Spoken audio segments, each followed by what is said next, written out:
各位朋友，大家好，今天是2020年12月20号。我们今天的节目呢，是从昨天川普总统他发的一个推文，就是关于戒严还是不戒严的，从川普总统这个推文说起，就是说究竟会不会有戒严？因为这两天呢，大家传说这个戒严的话题特别多。那么川普总统呢，他在昨天晚上呢，他发布了这么一个推文，就是在华盛顿时间12月19号晚上9点钟左右，他发布了这么一个推文。这个推文它上面就是短短的一句话，叫做戒严等于假新闻，只是故意的报告错误。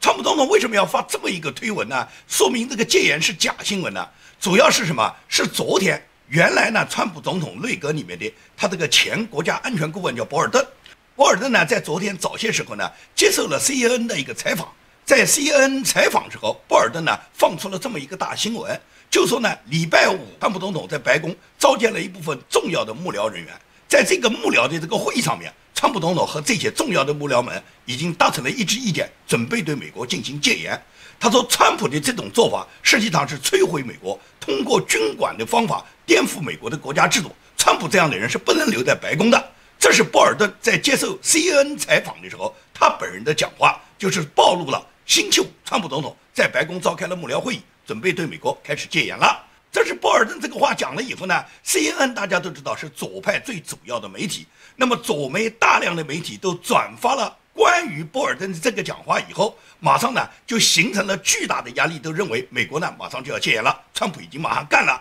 川普已经带领所有的幕僚在礼拜五已经形成了内阁会议。那么这种传闻一下子就导致了，就问博尔顿讲的话对不对？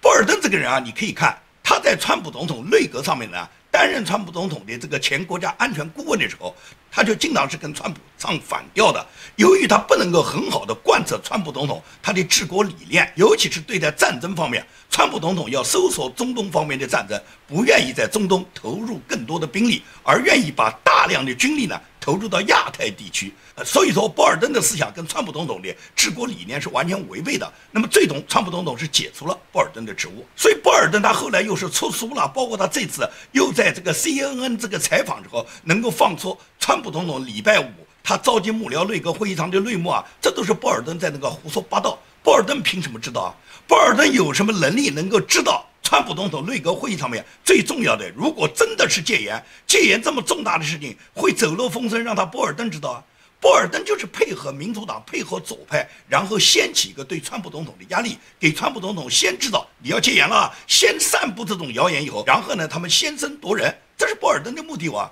博尔顿这个人你看看他的历史就知道了，他在历史上他跟克林顿跟希拉里他们是大学同班同学，他们这个关系可以追溯到他们年轻时候求学时代。虽然他们走向政治道路上面是两个政党，看似是两个极端，两个不同的政治道路，但是实际上他们一直是苟合的，他们的关系相当好。可以讲，作为前国家顾问，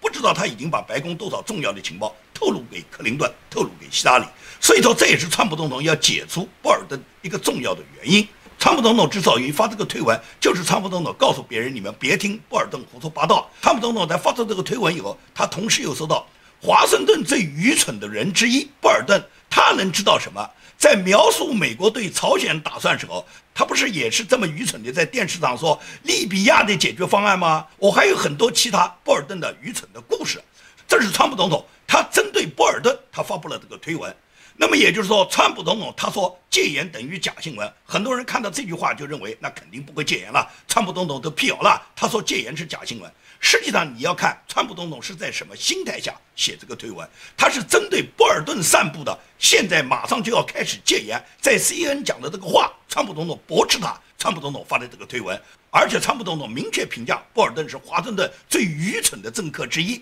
他怎么可能知道白宫会议里面的重要机密呢？他跟 CNN 讲的话完全是他自己胡说八道，是编织谎言。即使是有戒严的真的大事发生，也不会让他博尔顿知道啊。这是川普总统他驳斥博尔顿他发的几个推文，因此就造成了社会上很多的混乱，包括一些相当的拥护川普的支持者，他们呢就感觉到很失望，认为川普总统不可能戒严了，不可能采取雷霆手段，然后就这样过去了。其实你们千万不要看川普总统怎么说，一定要看川普总统怎么做，而且你一定要看川普总统写的这段推文，他是针对博尔顿写的，他是驳斥博尔顿讲的这个话是假话，而不代表川普总统没有戒严的部署。川普有没有部署会告诉你吗？等你知道的时候，只可能有结果，绝不可能事前透露，更不可能像博尔登这种人跑到 CNN 媒体上面，他去大放厥词，他能知道白宫幕僚核心会议的内容，这是不可能的。你看川普总统的心态就知道，川普总统的心态非常不错。他昨天呢专门转了一个推，这个推上面他加了一个注解，就是很可爱。可爱在什么呢？就是这个推特有人写到，这个推特上面是这么说的：说有人问林肯如何看待他被认为是历史上最伟大的总统，林肯当时回答说：“我不知道，这个答案你应当去问川普。”这是川普总统，他站在林肯画像前，有人拍了一张川普总统在凝望林肯总统的画像的时候一张图片，有人呢做了这么一段说明。那么对于这段推文，川普总统很愉快地给他做了一个转发，并且给他注解，说是很可爱。那么表达川普总统一个什么心态呢？毫无疑问来讲，川普总统专门去瞻仰林肯总统，站在林肯总统画像前凝望林肯总统，就是希望林肯总统给他力量。美国人民要给他力量，可以讲，川普总统他所有重要力量的源泉就来自于美国人民，来自于全世界人民的民意。这几天我们在网络上都看到，世界各国有很多地方民众都举行了大规模的集会支持川普的行动，包括台湾民众也展开了大规模的集会支持川普总统的大游行。在这个之前，世界上很多国家，包括尼日利亚，包括德国，包括日本，包括南韩、以色列，很多地方都发生了力挺川普的各种游行集会。美国从1776年建国这么244年以来，你有哪一次看到一个国家的总统在大选的时候有外国民众这么强烈的支持这个总统的连任啊？说明川普总统重创邪恶的政绩，他重常识接地气，对抗全球的左媒，消灭共产主义的勇气是得到世界各国人民赞赏的。这样的美国总统的连任居然输给了那个白痴总统拜登，这就是2020年全世界最大的丑闻哇，全世界最大的荒唐哇！你对比一下川普和拜登嘛，一个是自里根总统以来最强的总统，一个是历史上最差的一个老油条，混了47年的老政客，一个是在全美一共有3000多个县，能够赢下将近2500多个县的人居然败选，而一个仅获400多个县的人的支持的人居然胜选。这个结果你用什么逻辑去比，用什么数据去算？你觉得你怎么能得出这么一个结论？400多个县的人支持居然超过了2500多个县的人支持，而且选票还多了好几百万张。可以讲，拜登实际上是在6个摇摆州败得很惨的。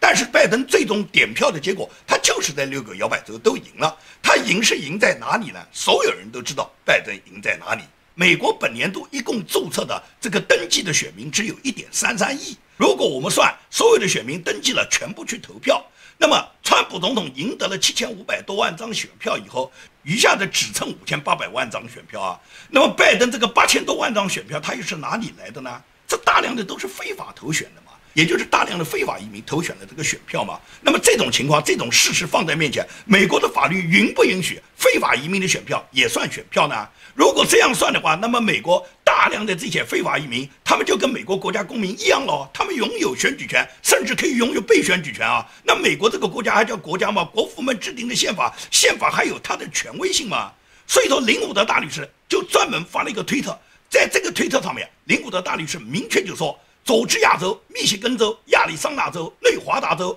威斯康星州、明尼苏达州和宾夕法尼亚州是应该实行戒严和扣押机器选票的州，戒严只针对这7个州就行了，不需要针对其他43个州。然后林伍德大律师他就鼓励川普总统说：“行动吧，川普总统，国家支持你，人民支持你。”林伍德大律师为什么在星期六要发这个推？因为林伍德大律师知道，礼拜5晚上，川普总统在白宫召见了国防部长米勒、国家情报总监拉特克里夫、鲍威尔大律师和福林将军。当时这几个人跟川普总统就是在讨论如何应对美国今年的大选里面的各种不公平行动，美国白宫将会采取什么样的措施。我相信他们是在安排最关键的行动。有一张图片你就可以看出，通过这张图片你就应该能感觉到，就等川普总统率备为号了。我个人判断，巴尔在24号他的司法部长就到期了，也就是等待巴尔他的这个职务到期，新的司法部长就任，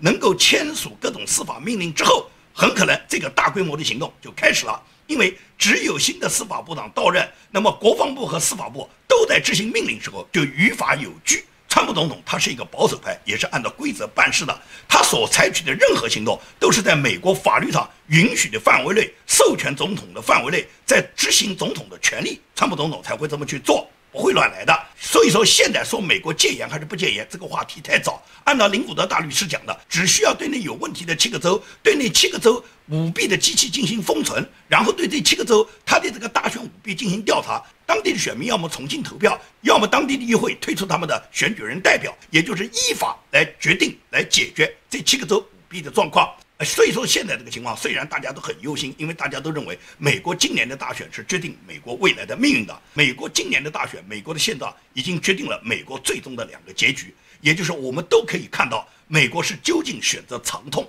还是短痛。如果选择短痛，那么也就是一种阵痛，这个阵痛呢，毫无疑问来讲就是需要川普总统破釜沉舟，一举呢拨乱反正。虽然短痛呢可能会导致一定的激荡，什么黑名贵啊、安提法啊，包括那些左派会煽动媒体，然后呢导致左派的暴动和左派的革命，这种情况呢都会造成美国社会呢一定程度的混乱。但是呢，川普总统一定是有能力排干华盛顿的沼泽，平定这些暴乱，而且还美国一个大选公平，还美国每个选民他们一个公平的选举。美国呢能够做到灯塔不灭，共和国幸存，美利坚至少可以继续领先伟大，至少100年到200年，这是我们讲的短痛。那么有一种就是长痛，长痛就是川普总统认输退隐，民主党呢全面掌权，大量的引进非法移民，而这些非法移民里面，暴恐分子也好，强奸犯也好，杀人犯也好，也就是罪犯非常多。那么大量的这些暴恐分子充斥美国社会以后，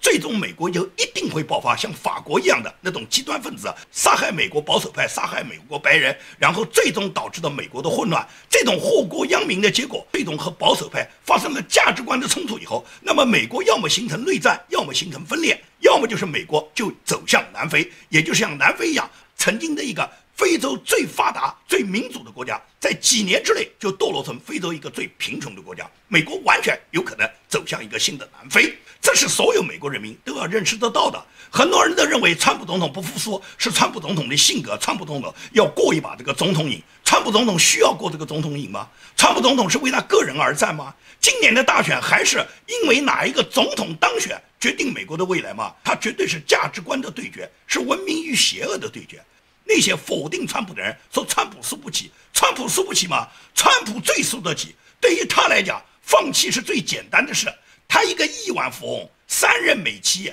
他的子女个个成才，一辈子的商场赢家，就是从政当总统，他也做了4年啊。他卸任以后完全可以去开办一家电视台或者一家媒体，他一个人就可以打败 CNN。他天天坐在家里面骂骂拜登，骂骂民主党，他1年就能赚上好几个亿。更何况他有那么能干的女儿伊万卡和他那个犹太富豪女婿库什纳，你看这对儿女多么能干，他们给川普总统能带来多少的荣耀。所以说川普总统有这么好的子女在辅佐他，他如果退隐山林，他干什么事不会成功呢？他去搞一家媒体好了，他有什么不能放下呢？川普总统有什么输不起呢？输不起的是谁？输不起的是善良的美国人民，尤其是支持川普总统那7500万美国人民。这些美国人民为什么支持川普？他们深刻地意识到，川普总统代表他们制造美国再次伟大，就是要遏制左派对美国制度的颠覆。所以这7500万人民是希望川普总统破釜沉舟，然后大力的去打败左媒的这些阴谋，防止美国制度变坏。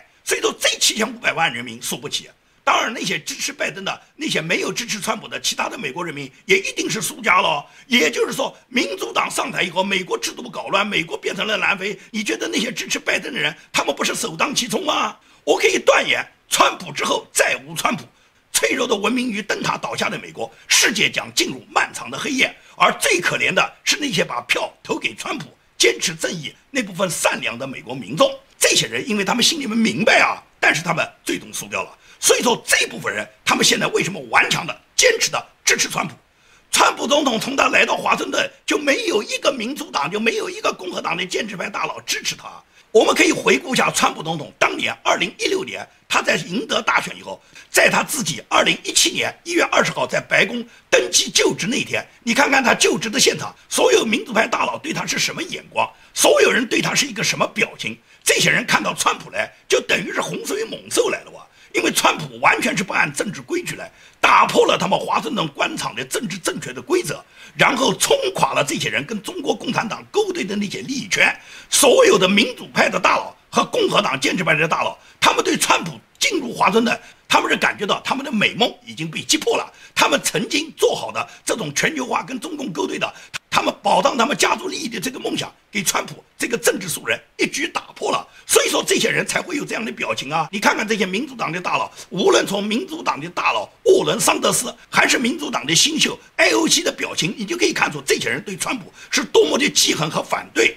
所以说4年来他们无数的阴谋布局，加上共和党建制派的大佬，加上最高法院大法官像罗伯茨这样的人，他们参与这个阴谋，他们的目的就是要把川普举出局，他们就是不让川普知道美国再次伟大，他们就是为了要毁灭美国。这个民主党少数党的领袖苏姆说得很清楚嘛，我们就是要改变美国嘛，我们就是要大量的引进非法移民，最终改变美国，然后腐烂美国嘛，这就是他们的目的嘛，把美国搞垮就是他们的目的嘛，你还看不清吗？12月18号，也就是川普总统在2018年，他曾经发布过一个总统令，要求美国在大选之后的第45天，必须由国家情报总监报告本轮大选是否受到外国干预，要出这个报告的。那么本来呢，根据国家情报局呢，他们在12月16号发布了一个公告呢，说是他们这个报告呢18号拿不出来。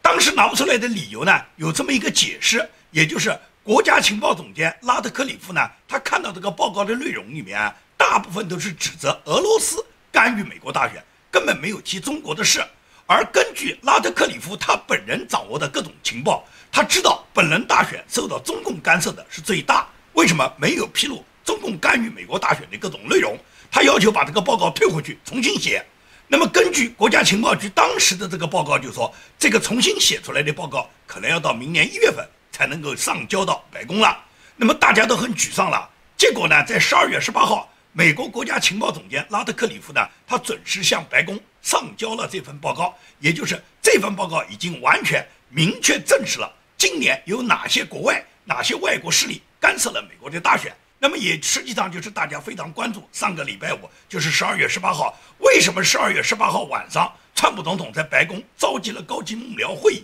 包括国防部长米勒，包括国家情报总监拉特克里夫，以及弗林将军、鲍威尔大律师，很多白宫的重要幕僚都出席了这个会议。显然这一天已经得到了重大的情报。这一天获得了什么情报？可以讲这一天发生了几件大事，这几件事情足以改变美国。第一个就是美国在这一天已经明确的获得了病毒是生化武器的铁证，也就是这个生化武器来自于中共，来自于中共国对美国释放的生化武器获得了这个铁证。第二个，也就是美国通过拉特克里夫的这个报告，已经明确证实了本轮大选受到外国多方面的干预，这个外国主要指的是中共，那么中共在这个里面起的作用最大。第三个呢，也是在12月18号这一天，密歇根州安特里姆县重新点票的结果是川普大胜，川普获得了9000多票，而拜登只有5000多票。这个结果呢，完全是跟原来大选的结果是相反的，所以说这个结果实际上会起到一个雪崩的效应。为什么呢？在问题发生的这6个州，每个州里面的每个县可能都会有这样的情况，也就是重新计票以后，剔除那些非法选票，剔除那些可疑的选票之后，最终都是川普总统赢得了这个县，赢得了这个州，也就是这6个州完全是川普总统他完全是可以赢下的。那么通过密歇根州安特里姆县他重新点票的结果，就让人们能够怀疑另外6个州每个州每个县都会有这样的情况。所以说白宫为什么星期五晚上召开这个紧急会议，很多人揣摩这个会议一定是跟兵变有关，一定跟戒严有关，一定跟川普总统发布紧急戒严令有关。其实川普总统他还没走完他自己所有的可以运用总统正常的这个国家所走的行政程序，在行政程序没有走完的情况下，川普总统不会随随便便用兵。大家一定要知道，川普总统和历史上很多总统不一样。你可以看，川普总统是近几十年来川普总统唯一没有动兵的总统。川普总统的前任所有总统在他们的任内都发动过战争，川普总统是唯一一个最近这几十年来在他的任期上面没有发动过战争的总统。所以川普总统不喜欢动兵，更喜欢什么？更喜欢讲理，更喜欢谈判，更喜欢协议。所以说呢，大家不要急，总是有人着急，也总是有人沮丧，更有人呢猜忌很多。你其实观察川普总统身边的所有的这些重要幕僚，你观察他们的表现，你就不难得到答案。你看，一向温文尔雅的彭斯副总统为什么那么强硬？彭斯副总统他到佐治亚州去发表讲话时候就明确说过，美国必须清点每一张合法的选票，那些非法选票必须剔除的。在没有剔除非法选票之前，所有的选举结果是不能够得到确认的。这是彭斯副总统他明确的强硬态度吧？他宣布太空军成立，给太空军命名。你觉得彭斯副总统是随随便便到这时候去找太空军就娱乐一把的吗？鲍威尔大律师他要出任独立检察官，可以讲鲍威尔大律师一旦被川普总统正式任命为白宫独立的司法顾问，出任特别检察官之后，鲍威尔大律师他传唤谁，谁都得到庭。如果不来，可以讲美国司法部就有专门的法警配合他抓捕的。你看哪个敢不来？你从川普总统私人大律师朱利安尼他说的勿以言之不预的话，你就应该听到这个里面话外有音。林古德大律师连续发布推特上面都明确说到，要对这7个州进行所有的机器封城，对这7个州的所有的选举的结果重新调查。你觉得这些都是说得完吗？这完全都可以证明是比萧此长的态势。所以说你看，拜登他也急急忙忙到佐治亚州去助选啊。拜登在佐治亚州助选，就这么稀稀拉拉来了几个毛人，除了媒体记者，就是他几个护卫人员，真正来听他演讲的观众就没有几个。他在这个集会上面，他反复强调说他已经赢了3次，我就不知道拜登讲他赢了3次算什么？你就算赢了100次，最后一次输了，你有什么意义啊？你最后一次输了，你只能到监狱里面去养老，那些民主党的大佬都要陪着你们去。川普总统在圣诞节前和第一夫人梅拉尼亚在白宫合影了一张照片，这张照片在互联网上广为流传。我相信绝大多数人都认为相由心生这个道理的，以貌取人是我们判断人的第一信息。你看川普总统和梅拉尼亚他们的这个表情，他们的这个笑容，是像输不起的人吗？是像他已经输掉的人吗？所以说你坚信川普总统必然会赢下本轮大选。很多人劝我，川普已经不行了，你别跟着他后面掺和了，你继续支持他没意义啊。你看看他已经歇菜了。还有的人呢是威胁我，说是呢民主党上台以后就会找我算账，是打算因缘治罪吗？在中国是这样，在美国也是会这样吗？如果在美国也发生了因缘治罪，我吴建民这个曾经在中国大陆被共产党因缘治罪判了刑，送到大牢里面的人，到了美国也会被因缘治罪，那么就恰好证明了拜登的民主党他上台就来治罪我的话，那么拜登的民主党不就是共产党统治吗？民主党不就是代表共产党在美国实施共产党的专制统治吗？这个民主党还是你支持拜登，你反对川普的理由吗？那些所有流亡海外的要求反共、要求支持、追求民主理想的人，难道你追求拜登，你支持拜登，支持民主党就是将来在美国开始因言治罪吗？这是你追求的制度吗？到了这个时候，你回答我，支持拜登，支持民主党，你就是为了达到这个目的吗？你洗洗睡吧！你是什么支持理想？你是什么反共？你不过是打着反共的名义，在海外骗点钱、骗点名声，然后跟共产党勾兑，获得共产党给你那点狗粮罢了。这种人，你离我远一点。好，今天的节目就跟大家做到这里，谢谢大家。